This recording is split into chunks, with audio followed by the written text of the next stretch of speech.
आज 1 मे महाराष्ट्र दिन आणि कामगार दिन याच्या मी तमाम महाराष्ट्रातल्या जनतेला मनापासून शुभेच्छा देतो आणि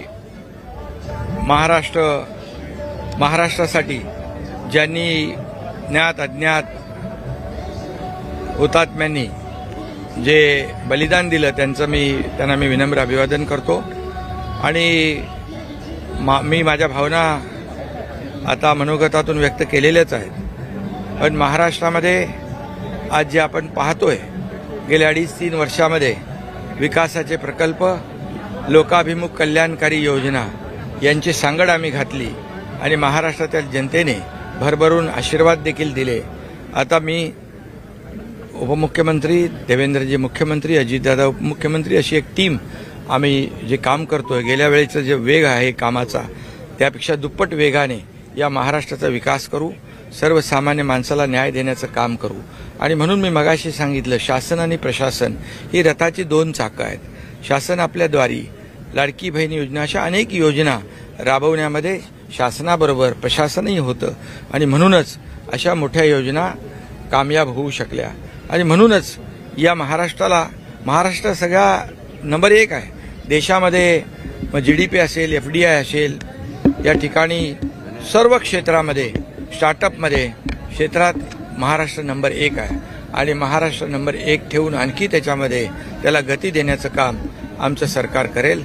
आजच आदरणीय प्रधानमंत्री नरेंद्र मोदीजींच्या शुभ हस्ते वेव्हचं उद्घाटन आहे आणि यामध्ये world audio visual entertainment summit असं या ठिकाणी कार्यक्रमाचं स्वरूप आहे।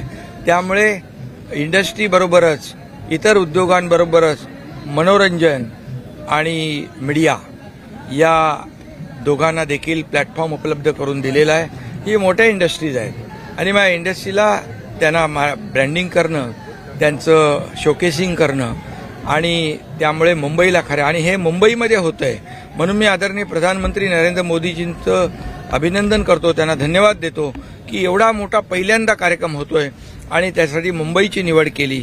आता मुंबईत होणारे प्रकल्प, झालेले प्रकल्प याचं शोकेसिंग होईल, मार्केटिंग होईल आणि मुंबईला देखील जागतिक नकाशावर एक्सपोजर मिळेल आणि मुंबई आहे जगाच्या नकाशावर, मुंबईचं महत्त्व आहेच, परंतु अशा या कार्यक्रमामुळे ते वृद्धिंगत होईल। कारण मोदीजींनी यापूर्वी देखील मुंबईला ग्लोबल फिनटेक हब करू, मुंबई हे देशाचं ग्रोथ इंजिन आहे, त्याचबरोबर मुंबई हे पॉवर हाऊस होईल, अशा प्रकारचं जे काही भाष्य केलंय त्याची सुरुवात आहे।